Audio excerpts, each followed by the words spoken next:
శ్రీ గురు చరిత్ర అధ్యాయం 8. ఓం శ్రీ గణేశాయ నమః. ఓం శ్రీ సరస్వత్యై నమః. ఓం శ్రీ గురుభ్యోం నమః. శ్రీ పాదస్వామి ఒక కుపుత్రవతి అయిన బ్రాహ్మణ స్త్రీ చేత శివపూజ యావజ్జీవితము చేయించి మరుజన్మలో ఆమె గర్భాన తామే అవతరించి సంకల్పించాడు. సద్గురువును ఆశ్రయించి ఆయన అనుగ్రహంతో నిర్వర్తించబడిన పూజాది కార్యాలకు విశేష ఫలితముంటుందని అర్థం.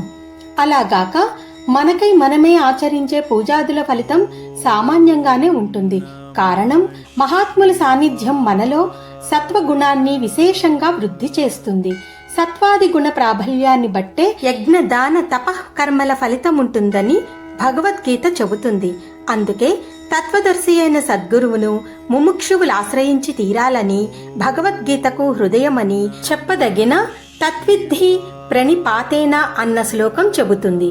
మూఢుడైన ఒక బ్రాహ్మణ బాలుణ్ణి శ్రీ పాదస్వామి ఆత్మహత్యా ప్రయత్నం మాన్పించినట్లే శ్రీ అక్కలకోట స్వామి సాయిబాబా తమ భక్తులను ఆదరించారు.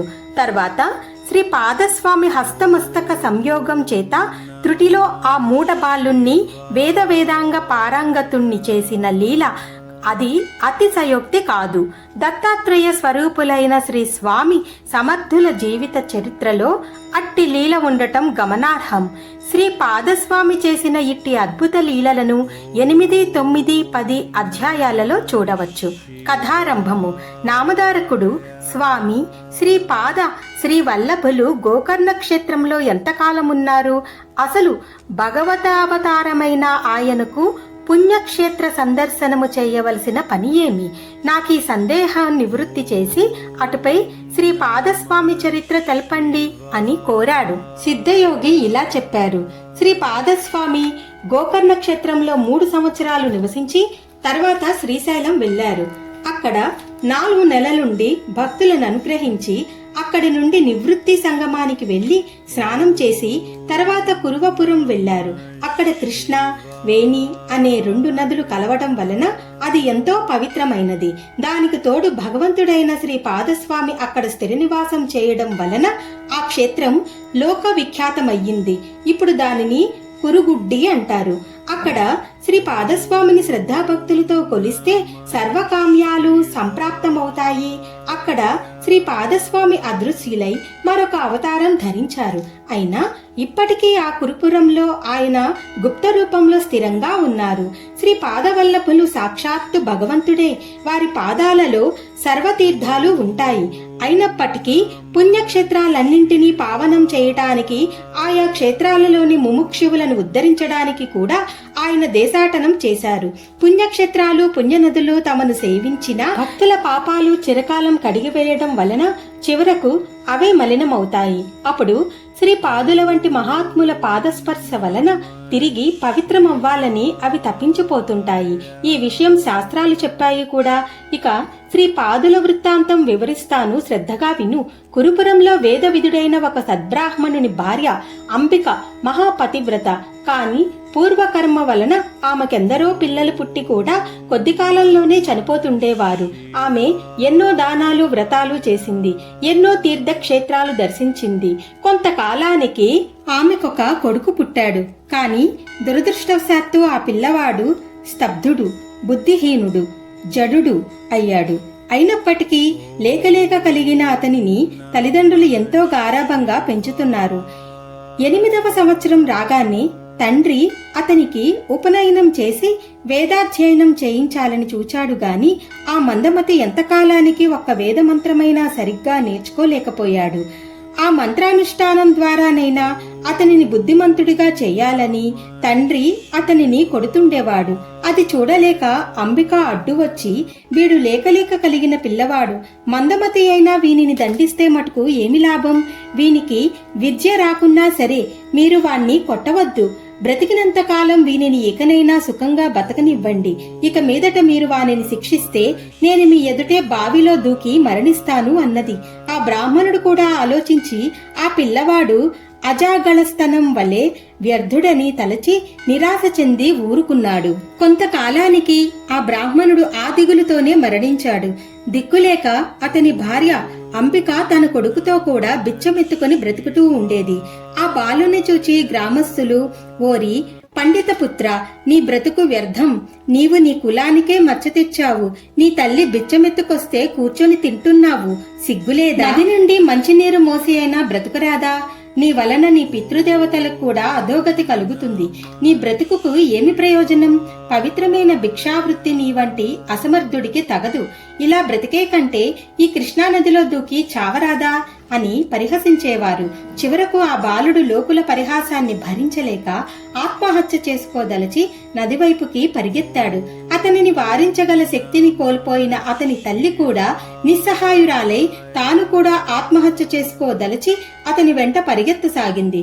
దారిలో శ్రీపాదస్వామి ఎదురై అతనిని నిలిపి, బ్రాహ్మణుడా, తొందరపడవద్దు.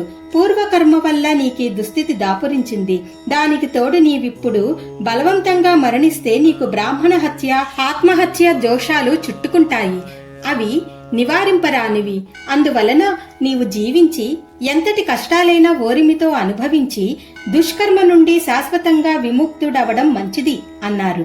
అంబిక శ్రీపాదస్వామికి నమస్కరించి, స్వామి, ఒక వంక భర్తను కోల్పోయి మరొక వంక వ్యర్థుడైన ఈ పుత్రుడి వలన ఎటువంటి సద్గతి ఆశింపజాలని నన్ను చూడటమే మహాపాపంగా లోకులు పరిగణిస్తున్నారు. నేనిక బ్రతికి మాత్రం చేయగలిగినదేమున్నది అన్నది.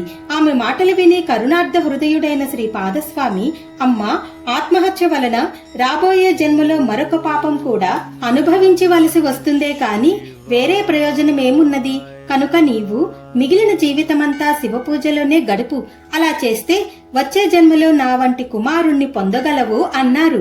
ఆమె ఆలోచించి, స్వామి, నేను మీరు చెప్పినట్లే చేస్తాను. కాని దాని వలన ప్రయోజనమేమో నాకు తెలియదు. దయచేసి వివరించండి అన్నది. శ్రీపాదస్వామి, అమ్మా, ఉజ్జయిని పట్టణాన్ని చంద్రసేనుడనే రాజు పాలించేవాడు. అతని మిత్రుడు మణిభద్రుడనేవాడు శివుని వరప్రభావం వలన చింతామణిని పొందాడు. ఆ మణి యొక్క విలువ లెక్కకు మీరినదని తెలుసుకొని దానినెలాగైనా చేజిక్కించుకోవాలని కొందరు రాజులు చతురంగ బలాలతో యుద్ధానికి తరలివచ్చారు. ఆ సమయంలో మణిభద్రుడు, చంద్రసేన మహారాజు ఇద్దరూ ఏకాగ్ర మనస్కులై ప్రదోషకాలంలో శివపూజ చేయసాగారు. ఒక త్రయోదశి శనివారం నాడు ప్రదోష సమయంలో వారు పూజ చేస్తుంటే చూచి ఆ పట్టణంలోని గోపబాలకులు కూడా తమ ఇంట్ల ముంగిళ్లల్లో ఆకులతోనూ పూలతోనూ పూజ చేయసాగారు. వారి తల్లులు ఆ పిల్లలను భోజనం కోసం ఇండ్లలోకి లాక్కుపోయారు. వారిలో ఒకరి వద్ద నుండి వాని తల్లి పూజా సామాగ్రి లాగివేసి వాడిని బలవంతంగా లేవదీసింది. అప్పుడు ఆ బాలుడు తన శివపూజకు విఘ్నం కలిగినందుకు చాలా దుఃఖపడి ఆ దోష పరిహారానికి మరణించడానికి సంసిద్ధుడయ్యాడు. అప్పుడు విశ్వసాక్షి అయిన పరమేశ్వరుడు అతనికి ప్రత్యక్షమై వరం కోరుకోమన్నాడు. ఆ బాలుడు ఆ దివ్యమూర్తికి ప్రణామం చేసి తన తప్పును మన్నించమని ప్రార్థించాడు.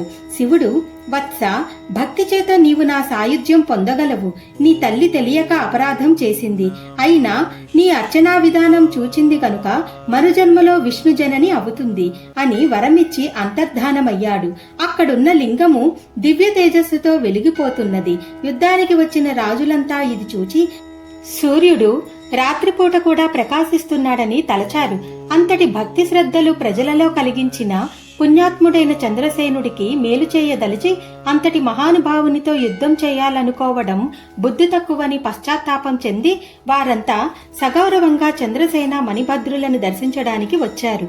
అప్పుడే పూజను ముగించిన రాజు ఆ ప్రకాశానికి కారణం తెలుసుకుని తనను చూడవచ్చిన ఆ రాజులతో కలిసి ప్రదేశానికి వెళ్లి ఆ దివ్యలింగాన్ని చూచి ఆనందించాడు.